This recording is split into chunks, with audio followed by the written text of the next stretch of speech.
लाया। परमात्मा के आशीर्वाद से सब ठीक हो गए, स्वस्थ हो गए कुछ ही दिनों में, और फिर घर का काम भी उसका बहुत अच्छा चलने लगा। अब वो जहां भी जिसने मिला है उसी को कहे कि भगवान आए हैं, चलो वहां पर परमात्मा आ रहे हैं दुल्हाओं की कॉलोनी में, भगवान उतर रहे हैं, पर उसकी कौन सुना ब्राह्मण। तो पुण्यात्माओं, एक समय एक सर्वानंद नाम के ब्राह्मण थे, और उसने चारों वेदों, 18 पुराणों, गीता, इन सभी को कंठस्थ याद कर रखा था। और उसने अपने वक्त के सभी ब्राह्मणों को, सभी विद्वानों को शास्त्रार्थ में पराजित कर दिया। तो उसके मन में एक धारणा आई कि मैं अपना नाम सर्वानंद की जगह सर्वाजीत रखवाऊंगा, अपनी मां से कहता हूं। उसने सभी को हरा दिया। उधर से वही विचार कर रहा था। दूसरी ओर क्या हुआ कि उसकी माता, जो सर्वानंद की माता जी थी, उसका नाम शारदा था, ब्राह्मणी, और वो भी ऐसे ही अपने प्रारब्ध के कर्म को भोग रही थी। अब ब्राह्मण होने के नाते, और अब उसका पुत्र विद्वान, जिसने सब विद्वानों को पराजित कर दिया, अपने पुत्र से भी सारे जंतर मंत्र, जो भी गायत्री मंत्र वगैरह अनुष्ठान बताए बेटे ने, वो भी कर लिए। और भी जिसने भी जहां कोई महापुरुष संत तपस्वी बताया वहां भी चली गई, लेकिन उसको कोई राहत नहीं मिली। बहुत बुरी बेचैनी रहे, ना भूख लगे, चारपाई पकड़ रखी, अस्थि पिंडर शेष दिखाई दे। उधर की एक परमात्मा की शिष्या, एक बहन ब्राह्मणी, एक बहन चली गई, ब्राह्मणी नहीं, वैसे एक बहन चली गई किसी कामवश, अन्य जाति की, श्रवण जाति की। तो उसने पूछा कि शारदा कुशल है। उसने चारपाई पे पड़ी पड़ी ने देखा और कहा, बहन कहाँ कुशल हूँ, अंतिम सांस गिन रही हूँ, बहुत परेशान हूँ, काफी वर्षों से असाध्य रोग से पीड़ित हूँ। वो परमात्मा की शिष्या लड़की कहने लगी कि बहन, कहीं दिखाया नहीं आपने? कि सभी डॉक्टर दिखा लिए, वैद्यों से चेक करा लिया, और कोई साधु संत आसपास नहीं छोड़ा। सभी ने कह दिया कि तेरे प्रारब्ध का कष्ट है, तेरे भोगना ही पड़ेगा। तो उस बहन ने कहा कि यदि आप बुरा ना मानो तो मैं बताऊं, एक महापुरुष आ रहे हैं। वो कहने लगी, बोलो कौन है? कि मेरे गुरुजी से दीक्षा ले लो। मैं भी पहले बहुत परेशान थी, आपसे भी बुरी हालत थी मेरी नहीं, मेरे बच्चों की भी स्थिति थी, मेरे पति को भी तकलीफ थी, प्रेत बाधा थी, और मुझे असाध्य रोग था। उस गुरुजी से दीक्षा लेते ही, और हम कति स्वस्थ हो गए। 2 वर्ष हो गए हम अपना जीवन जी रहे हैं, अपनी नींद सोते हैं, अपनी नींद उठते हैं। तो बैठ गई शारदा कि भाई आज कुछ आशा की चिंगारी नजर आ रही है। तो उसने पूछा, कौन है आपके गुरुजी, मुझे बताओ। तो उस बहन ने बताया कि कबीर नाम है उनका, और दुल्हा कॉलोनी में रहते हैं। कहने लगी, वे मैं तो दुल्हा धानक है। वो हाँ दुल्हा है, धानक है, उल्टी है, लेट गई नो की नो, चारपाई पे नहीं, हम ब्राह्मण है, और वो एक धानक, इज्जत का नाश हो जा, मैं नाम नहीं लूं। तो उस बहन ने बहुत कहा कि देखो, हमने ज्ञान सुना उस परमेश्वर का, आज आप ब्राह्मणी हो, और मृत्यु के बाद आप अन्य जाति में भी तो जन्म ले सकते हो, आप पशु योनि में भी तो जाओगे, तब कहाँ जाएगी या जाति तेरी? तो कहने लगी, बहन तू जा, बस फालतू बात ना करे, इससे अच्छा तो मौत आ जाए, वो अच्छा है। तो पुण्यात्मा परमात्मा कहते हैं, राज तजना सहज है, सहज त्रिया का ने, और मान बढ़ाई ईर्षा, ये दुर्लभ तजनाई है। वह चली गई। कुछ दिनों के बाद वो ब्राह्मण जो परमात्मा की शरण में आके स्वस्थ हुआ था। पुण्यात्मा, आप तो बालक हो, दास उस भगवान से परिचित है। आपके लिए जो परमात्मा भटक रहा है ना, आप तो एक अबोध बालक की तरह जिधर मुंह हो गया उधर चल पड़ते हो, और वो पिता माता पिता पीछे पीछे भाग्या कर खड्डे में गिरेगा, उठा लूं भाग कर बालक को। आज आप इतने बच्चे हो इस भगवान के मार्ग में और इस अपने अध्यात्म मार्ग के अंदर। कबीर साहब कहते हैं, मैं रोया तू सृष्टि को, और यह सृष्टि रो है मोहे। गरीबदास जी कह रहे हैं परमात्मा से परिचित ज्ञान के आधार से भगवान की वाणी बता रही महिमा। गरीबदास इस योग को समझ नहीं सकता कोई। सोच छिद्र मैं करूं अपने जन के काज, जिस प्यारी आत्मा को शरण में लेना है ना जाने के कारण बना होगा उसके लिए। तो वो ब्राह्मण चला गया कि वो निकटतम नाती भी था उनका। पहले दूर देश से आना जाना महीने में नहीं होता था, 6-6 महीनों में 2-2 1-1 वर्ष बीत जाता था रिश्तेदारियों में आने जाने में। तो वो ब्राह्मण उसी काशी शहर के आसपास कोई गांव था उसका रहने वाला था। और शारदा बनारस में काशी में रहा करती थी। तो एक दिन वो किसी कामवश शहर में आया था, तो उसने सोचा चल रिश्तेदार के घर चलते हैं। जब वहां पहुंचा तो शारदा घर अपने उसी तरह उसी स्थिति में थी। राम रमी करी, नमस्कार हुआ, कुशल मंगल पूछा। तो शारदा ने अपना सारा दुखड़ा रोया कि मैं बहुत दुखी हूँ, बहुत बुरा हाल है मेरा, मैं तो अंतिम सांस गिन रही हूँ। तब उस ब्राह्मण ने कहा कि आप हमारे गुरुजी से दीक्षा ले लो, आप स्वस्थ हो जाओगे। और मेरी हालत का आपको पता ही है, क्या स्थिति थी मेरी। हाँ, आपकी तो बहुत बुरा हाल था, सारा परिवार दुखी था। और आप कैसे स्वस्थ हुए कि हम उस परमात्मा आए हैं पृथ्वी पर। शारदा तेरा यकीन हो चाहे ना हो। और हमारी जो दुर्दशा थी देखने जोगी थी, रिश्तेदार भी नफरत करने लगे थे। और उनकी कृपा से आज सारे बच्चे स्वस्थ हैं और हम स्वस्थ हैं। 4 वर्ष हो गए मैंने उनसे उपदेश लिए। तो ऐसा दुखी शायद पृथ्वी पर कोई प्राणी नहीं होगा जैसा मैं था। मेरे से रिश्तेदार भी नफरत करने लगे थे कि अब यूं आ गया घर पे, कुछ पैसे मांगने आया होगा। तो ऐसी दशा होगी थी मेरी। और अब वो रिश्तेदार मुझसे उधारे ले जाते हैं। तो शारदा ने सोची हे भगवान बड़ी दया करी, देखिए तो ब्राह्मण है, इसने तो गुरु कोई बढ़िया बना रखा होगा, उच्च जाति का ब्राह्मण ही बना रखा होगा। तो फिर बैठ गई चारपाई पे।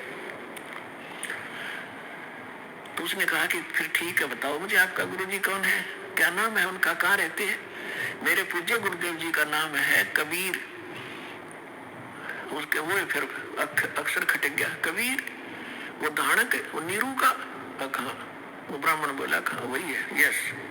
तो शारदा बोली तेरी शर्म बाजगी, इतनी इज्जत का नाश कर दिया, ब्राह्मण होकर धानक गुरु बना दिया, डूब कर मर जा कि ये सत्य लागी सुना। तब अब उस पंडित जी ने कहा कि मिश्रानी बात सुन ले, यह शिक्षा मेरे देने की जरूरत नहीं है, मैंने देख लिया। ये ब्राह्मण जब कित गए थे, जब मेरी दुर्गति हो रही थी, चोरने भी ना दे थे, अंतिम सांस गिनों था, बुरा हाल हो रहा था। और ठीक है तेरा ना समझ में आती है तो गुरु जी के बारे में फालतू मत बोलिए, उठ कर चल पड़ा। अब ये बात उसका घर कर गई कि सचमुच ये तो घना बुरा हाल था इनका, शारदा के, और इनका जीवन इतना सुखी हो गया।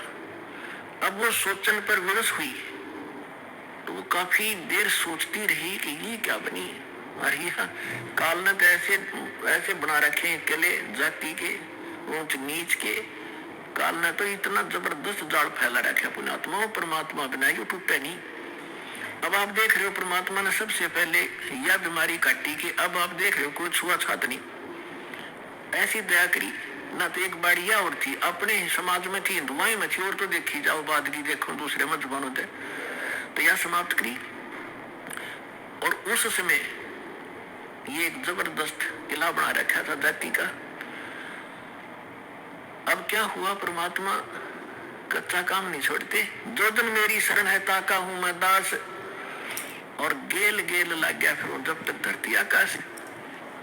अब क्या किया मालिक ने, जिस मोहल्ले में वो शारदा रहा करती थी उसी में परमात्मा का एक भक्त रहता था थोड़ी सी दूरी पे। और उसने प्रार्थना की प्रभु हमारे दास के घर सत्संग कर दो, आस पास के भक्तों को भी पता चलेगा और आपका ज्ञान सुनेंगे, हो सकता है किसी की और भाग जाग जा। परमात्मा ने ठीक कहा कि ठीक है बेटा, रात्रि में सत्संग करेंगे, दिन में अपना काम करो पेट के लिए, रात तो अपनी है, आ जाया करो, चलूंगा मैं तुम्हारे वहां। तो उस बहन ने जो सत्संग करवा रही थी भगवान का, आस पास के सभी जगह निमंत्रण भेजा कि आज हमारे गुरु जी आवेंगे और नाम ले लियो, सत्संग सुनियो पहले, आपने आज तक ऐसा ज्ञान नहीं सुना होगा, आप देखियो हमारे गुरु जी का सत्संग सुनना। तो ऐसे आपस में आ ही जाते हैं, बुलावा देने से मोहल्ले के लोग, बहन बेटियां इकट्ठी हो जाती हैं। तो उसने शारदा को भी आमंत्रित कर दिया मोहल्ले में होने के नाते। तो शारदा ने पूछा आपके गुरुजी कौन है? कि मेरे गुरुजी हैं कबीर साहब, भगवान कबीर। कौन से कबीर? वो धानक। वो शारदा ने कहा कि हाँ वो धानक, आप कुछ भी कहो वो परमात्मा है। अब शारदा ने के स्कीम बनाई कि भी ऐसे जाऊंगी तो बात बिगड़ेगी, लोग हंसी करेंगे। एक ब्राह्मणी होकर दानक से दीक्षा लेने चल पड़ी और उधर से दुख का पहाड़ टूट गया। तो उसने अपने ही मन में एक ऐसा विचार किया कि मैं जाऊंगी जरूर, सुना है कि आशीर्वाद लेने मात्र से सुख भी हो जाता है। यदि मैं सुखी होगी, मेरा ये दुख दूर हो गया उनके आशीर्वाद से, मैं वही चरण पकड़ लूंगी, फिर कभी नहीं लोक लाज करूं। अब परमात्मा कहते करा करावे साइया, मन में लहर उठा, दादू सदर जीव के वो आप बगल हो जाए। तो पहले रात्रि का समय था, पहले एक जोत जलाया करते देसी घी की, वही तो हवन का काम कराया करती और वही रोशनी का वहां चांदना उसी से बनाया करते थे। एक जोत जला रखी देसी घी की, उसी आंगन में थोड़ा सा टमटमाती सी रोशनी थी। अब सभी बहन भाई आ रहे थे, एक साइड बहन बैठ रही थी, एक साइड भक्त बैठे थे, बीच में रास्ता था, सामने भगवान बैठे थे आसन पर।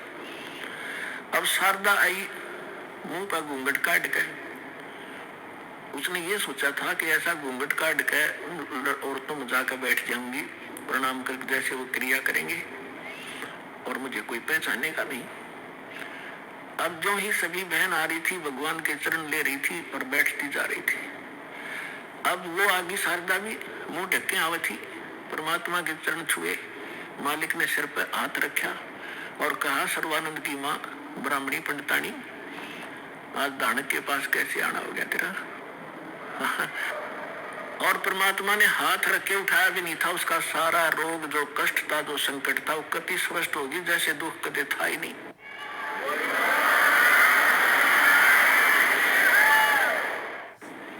और ऊपर से परमात्मा ने कहा कि कहा कैसे आगे सर्वानंद की माँ, तो एक दानक से क्या कहेंगे तेरे को, जो पंडित लोग जात से घेरेंगे।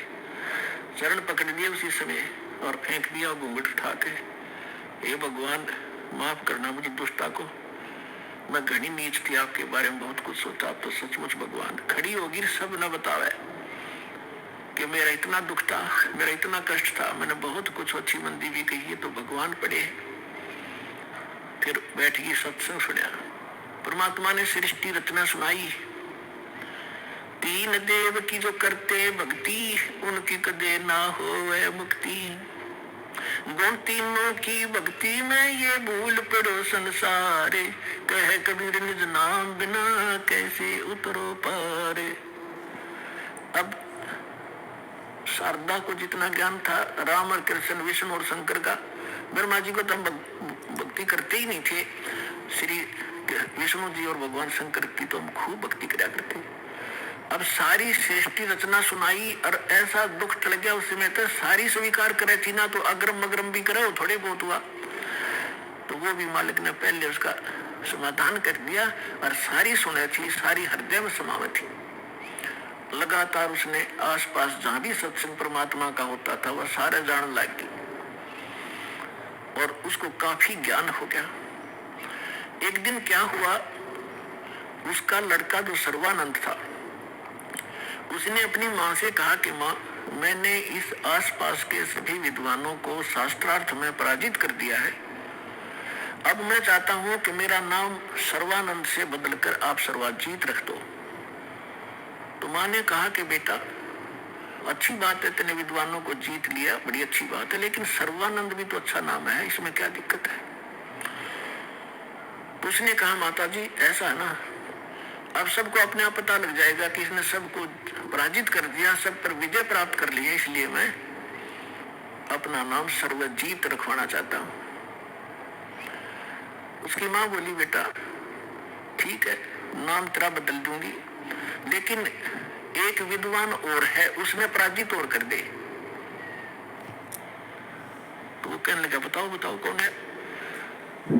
कि मेरे गुरुजी हैं और कबीर नाम है उनका, और जुलाहे की कॉलोनी में रहते हैं। कहने लगे वो अच्छा फिर अकमाता आपने बड़ा विद्वान खोजा, उसको संस्कृत भी ना आती, वो क्या जाने सदग्रंथों के बारे में।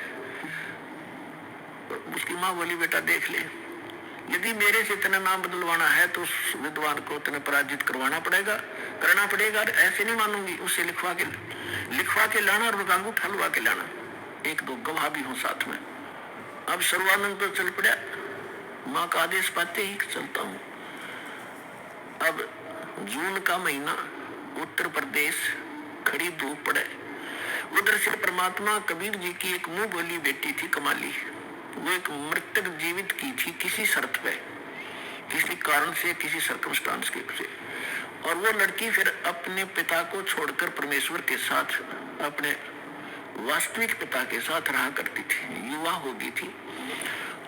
तो वो लड़की दोपहर के समय कुएं पर जल लेने गई हुई थी बटका भरने खातिर। उधर से सर्वानंद जी आ गया, एक बैल के ऊपर सारे सदग्रंथ रखा करता, गीता, 18 पुराण, 4 वेद, श्रीमद् भगवद गीता और 6 शास्त्र। बैल के ऊपर जैसे गधे पर बोरा डाल लिया करे, ऐसे बोरा डाल के उनमें रखा करता था, सुंदर कपड़े लपेट के। उस बैल को लिए हुए आ रहा था अब जुलाहों की कॉलोनी में, और उस समय पंडित जी आचार्य वो भी विद्वान सुप्रसिद्ध। तो सभी ऐसे देख रहे थे जैसे पहले गांव में हाथी आ जाता, सारे गांव निकल कर आ जाया करता, हाथी देखेंगे, ऊपर चढ़ कर मकानों पर देखा करते थे। तो सभी देख रहे हैं कि ब्राह्मण कैसे आ गया हमारी कॉलोनी में। अब देखो लीला दाता की, उसको इतनी भयंकर प्यास लगा दी, उसकी आंखों में प्राण आ गए सर्वानंद के, और सामने वाली लड़की पानी भरने लग रही।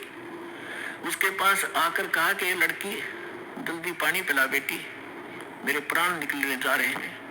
तो लड़की ने बाल्टी उसके कर दी, ले पी लो। उन्होंने अपना करमंडल ले रहा था, उसमें डालकर गट पी लिया। अब उसने देखा कोई देख तो नहीं रहा तुझे, कितने दानकों के जुलाहों की कॉलोनी कुएं का पानी पी लिया। कोई देख तो सब देख रहे थे, सब चारों तरफ देख रहे थे। तो उसने अपनी इज्जत बचाने के लिए लड़की को डांटा कि ये लड़की ये किस जाति का कुआं है। तो लड़की ने कहा जी दानकों की कॉलोनी में तो दानकों का कुआं हुआ, अगर ब्राह्मणों का नहीं हो सकता। ये तूने पहले क्यों नहीं बताया मुझे? पंडित जी पानी पी कर जात नहीं पूछा करते, तू पहले पूछता। जब तक तेरे पसीने आ रहे थे तेरी जान जाने वाली थी, अब तुझे जाति दिखाई देती है। मर जाता 2 मिनट तुझे पानी नहीं मिलता तो फिर कहता है बेटी छोड़ इन बातों को, यहाँ कबीर कहाँ रहता है? तो लड़की ने कहा कि कबीर का घर शिखर में सतलोक में रहता हो, झांस ले ली गैल और पाँव न टेके पपील के, तू पंडित ला दिया बैल। लड़की ने कहा कि तुझे कबीर चाहिए, वो कबीर सतलोक में रहता है, गगन में, और जहां तक चिट्ठी का पैर नहीं टिक सकता, तू इन पोथियों से जाएगा वहां कबीर से मिलने। तो कहने लगा ए लड़की गणी ना बोला है, मैं बता यहाँ कहाँ रहता है इस कॉलोनी में? वो लड़की बोली आ जाओ मेरे पीछे पीछे, मैं उन्हीं की बेटी हूँ। अब लड़की मटका उठा के चल पड़ी, सर्वानंद बैल आके पीछे पीछे। लड़की थोड़ी आगे चली गई और जाकर कहा पिताजी एक ब्राह्मण आवा है, सारे पोथे लिए, आपको पूछ रहा है, आपके साथ अवश्य कोई वाद विवाद करेगा। परमात्मा ने कहा बेटा कोई बात नहीं, ज्ञान की चर्चा तो होनी चाहिए, अच्छी बात है, उसको बुला लो अंदर। और लड़की बाहर आई और कहा सर्व आओ जी, आ जाओ पिताजी अंदर है, आ जाओ। तो सर्वानंद बाहर खड़ा हो गया और कहा ले लड़की पानी का मेरा लोटा भर दे। बाहर खड़ा लड़की ने पानी का लोटा भर दिया और कहा इस लोटे को जाके कबीर को दे दे और इसका क्या उत्तर दे फिर मुझे बताना बाहर आकर के। अब लड़की उस लेकर उस लोटे को भरे हुए को और धीरे धीरे परमात्मा के पास गई और कहा पिताजी एक वो ब्राह्मण युग इनने ऐसे ऐसे कहा है कि ये लोटा दिया है, कहा कि इसका उत्तर दे वो मुझे बताना इस जल को। और इतना भर दिया कि वो पानी लबालब भरा हुआ था उस लोटे के ऊपर तक, उसमें जरा सा भी पानी डाल दे तो बाहर जावे, इतना फुल भर के दे दी। परमात्मा बोला ठीक से बेटी। परमेश्वर ने बड़ी सुई थी, वह सुई उठा के लोहे की और लोटे में डाल दी, कुछ पानी बाहर निकल गया। उनको दे दे बेटा। वह लड़की वापस आई धीरे धीरे।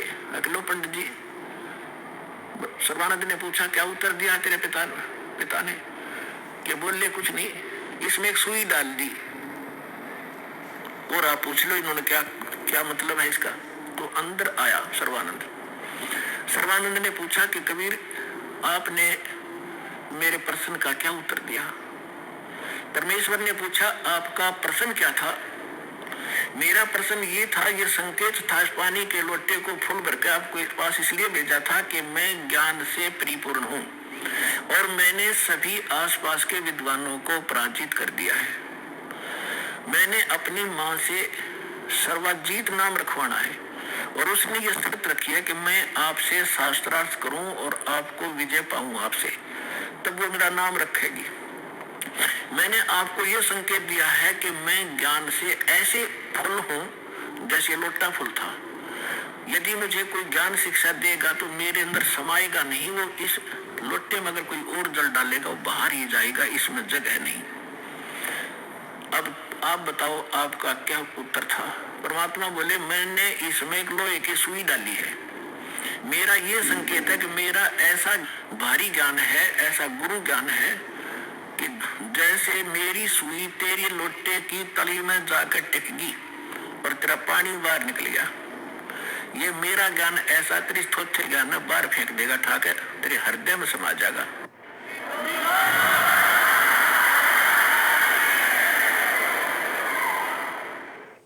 और ज्ञान सब ज्ञानड़ी, कबीर ज्ञान सो ज्ञान, जैसे गोला तोब का वही करता चले मैदान। अब सर्वानंद ने कहा कि ठीक है आप करो शास्त्रार्थ। उसी समय वहां आसपास के जुलाहे और उनकी गोष्ठी सुनने के लिए आकर बैठ गए। वो बेचारे भोले भाले अनएजुकेटेड सामने बैठ गए। तो सर्वानंद ने कहा कि कबीर बोल क्या प्रश्न करेगा? परमेश्वर ने कहा कि कौन ब्रह्मा का पिता है, कौन विष्णु की माँ, शंकर का दादा कौन है, पंडित जी दियो बता। ब्रह्मा विष्णु महेश के माता पिता कौन है, इनका दादा कौन है? अब सर्वानंद की बुद्धि तो वही टिकी हुई थी, ये सर्वेश्वर है, महेश्वर है, इनके कोई माता पिता नहीं है। आप ऐसी कह रहे हो, इनके कोई माता पिता नहीं। परमेश्वर ने कहा कि आप देवी भागवत तीसरा सकंद निकालो और उसमें ये स्वयं स्वीकार करते हैं। देखिएगा श्री देवी भागवत यानी देवी पुराण, सचित्र मोटा टाइप, गीता प्रेस गोरखपुर से प्रकाशित है।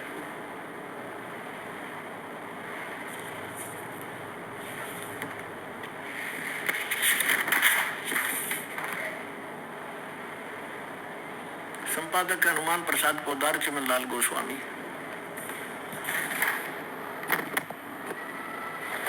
और ये गीता प्रेस गोरखपुर से प्रकाशित है। इसके 123 पृष्ठ पर देखिएगा।